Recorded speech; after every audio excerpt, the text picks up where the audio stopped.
My mom gave birth to me when she was 17. Yeah, I know how that sounds. From what I've heard, she used to sleep around so much in high school that she doesn't even know who my father is. But she eventually found out, and I can't believe this well-known former YouTuber is my father. As a woman in her teens, she was definitely not willing to raise a child. But my grandparents didn't allow her to get an abortion. As a result, she was forced to take care of me. She was the opposite of a good mother. If I was crying, she would put on loud music and pretend that didn't exist. There were nights when I had to go to bed hungry because she refused to breastfeed me and I wouldn't eat anything else. Thankfully, my grandparents noticed this and took me under their care. My mother was happy to stay away from me and went back to her type of lifestyle. She moved out into a dorm to prepare for college. My grandmother took proper care of me at home, and my grandfather would take me to the park often. He had a surgery done on his hip, so he wasn't able to move that much, but always made sure to play with me.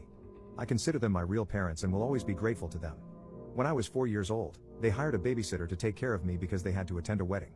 On their way back, they had a terrible accident and unfortunately didn't make it. As a kid at the time, I didn't know that my life was about to become a living hell. I cried for days and days. The house was in my mother's name, so she moved back. It's like she was happy that her parents were gone, because she began having late night parties in the house literally a week later. She became the queen of her college because she had an empty house where everyone could hang out and do substances.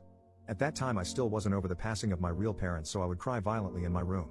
Sometimes my cries would reach downstairs, and I guess her friends asked about it because she would barge into my room with anger on her face and put tape over my mouth. Then she would proudly say, "If you keep crying, I'll throw you out the window." So I would cover my mouth with my hands and cry with a muffled voice. I remember having to beg her for food because she would always be hungover. After a few months of this kept repeating, she became fed up with me and took me to another state. I was excited because I thought we were finally going to spend time as a family. Guess what she did? She left me on the front door of an orphanage and drove off. Little did she know that would be the start of her downfall. I thought I got left on the door of an orphanage, but it turns out some big African American man was taking care of me now. He gave me a cupcake and he was very nice. He introduced himself as EDP 445. He told me he was going to help me get revenge on my mom by starting a